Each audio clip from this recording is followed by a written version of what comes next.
So Tabata, as I said, is 20 seconds of work and 10 seconds of rest. And you can do it with many different exercises. We'll just choose 2 exercises that are really simple to get your heart rate up. And see this not so much as a classic conditioning thing, but as an experience of nasal breathing. Okay, we'll try to use the theory that we just did and breathe through our nose throughout. So this might mean you go a little bit less intense so that you can breathe through your nose for the next 6 minutes. Okay, the 2 exercises will be practicing skipping. So that would be jumping on the spot. And if you don't have a skipping rope, you can simply you can clap yourself on the thighs every time you're in the air. So this is a nice simulation and a really good practice of shipping. You can even practice hitting yourself twice in the air. So if you don't want to jump, then what you can do instead is to do squats. If your legs for some reason don't like the impact of jumping. The other exercises is to simply run on the spot. Very simple. Okay, so we'll alternate between these 2 exercises, meaning that every round takes a minute and we'll do 6 rounds. In the rest period, you simply rest however you want. It will start in a moment. I hope the sounds are clear. And that's the sound. So you can run on the spot, first round. And breathe through your nose.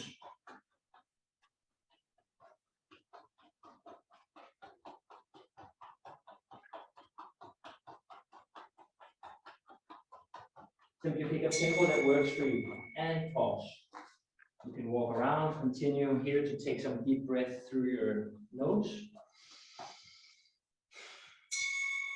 And second round, we do gentle jumps, maybe clapping yourself on the thighs.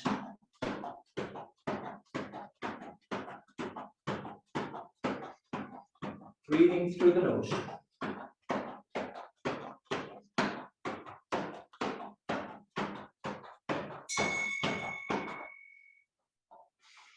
Recovery time.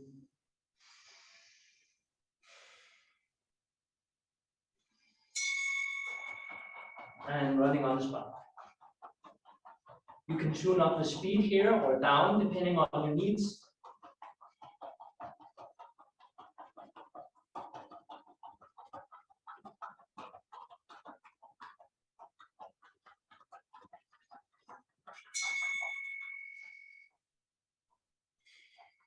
Deep breath through the nose.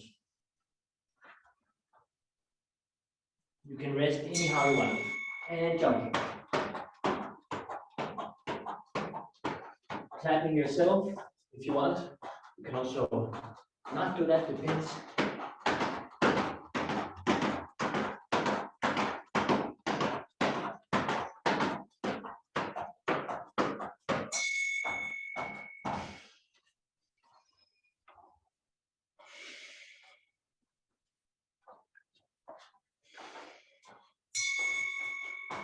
Running.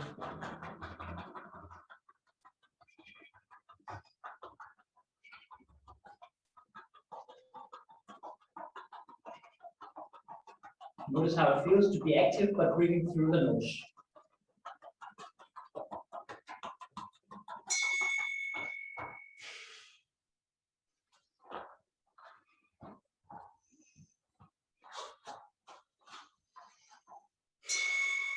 Jumping. If for some reason you don't want to jump, you can also do squats instead. Should have said that in the beginning, but it's not for everybody to jump, so.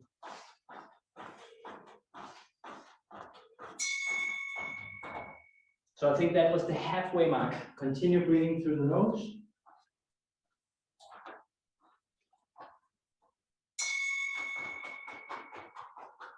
Run, run, run. Small, fast steps.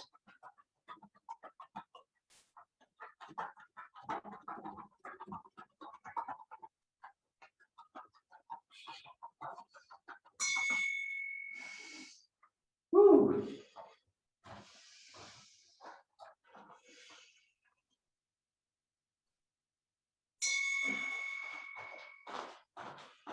jumping.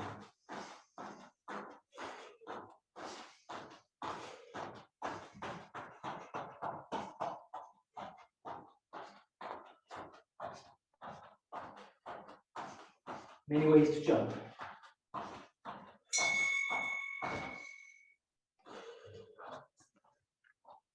We're on round, we just finished round 8.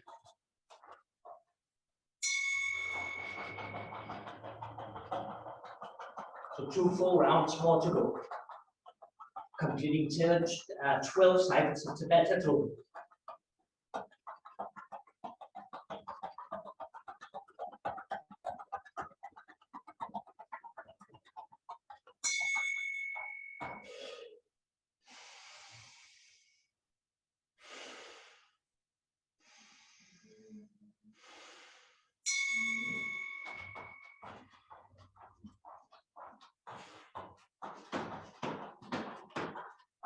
Whatever jumping variation is fun for you.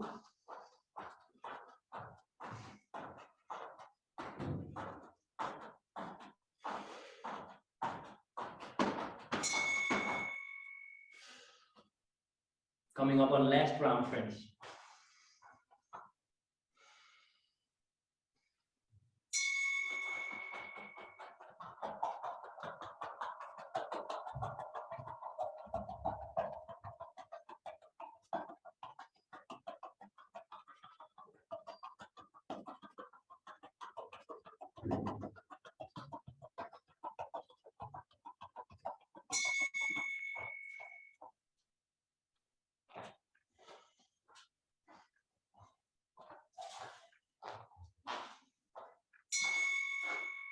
Last jumping round.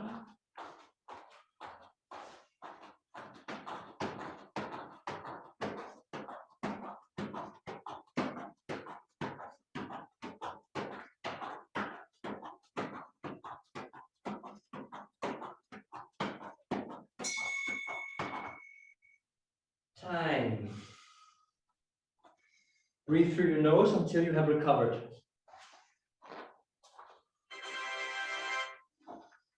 Ta-da!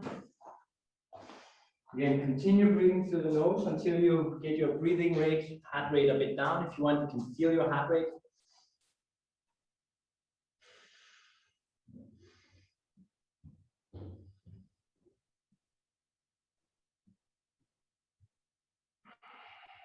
And as soon as possible, breathe a little bit slower and a little bit deeper.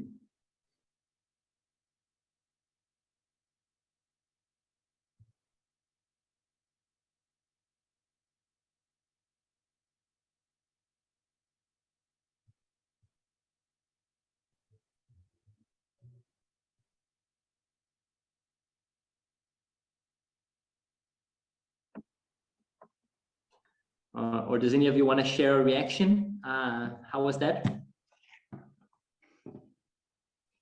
I think I caught myself twice breathing through the mouth when the break was starting, kind of as a, oh yeah, now it's 10 seconds of like relaxation, and then I opened my mouth. Yeah, makes sense. Probably many can relate to that, I think. It's a weird habit. I mean, it's really a new thing, so it takes some time to get used to it. Anything else? So I was thinking this seems to compare a bit with altitude training that, I don't know, cyclists will do, but how is it the same and how is it different? Actually, Lucas, that's a freaking amazing observation, because George McEwen in the book Oxygen Advantage, he calls it bring the mountain to you, because not all of us have the ability to go to the mountain and train in a high altitude where we naturally have less, there is less concentration of the air particles. And when we breathe through the nose, this is a simulation of not having enough air, you could say, or having less air available. And how is it different? Well, I guess it's, you know, depending on how high you go in a mountain, it will change the air correspondingly.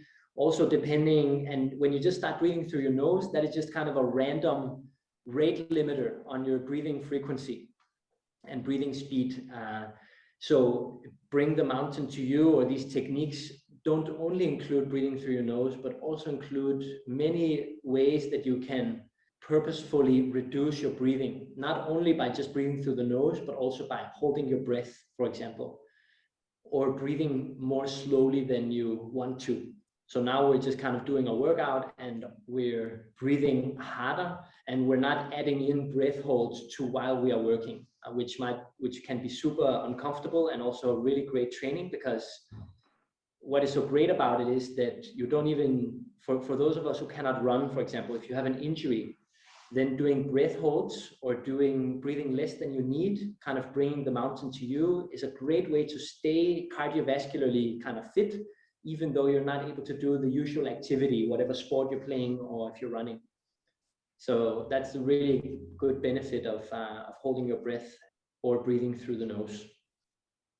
But yeah, good question. I'm not sure it quite answers it. Of course, they're different, but the principle is the same, that you put a limit on your breath somehow. Okay, that makes sense. Yeah. So cool, guys. I'll just cut it together in a nice way, this video, when I get it, and put it on the YouTube thing.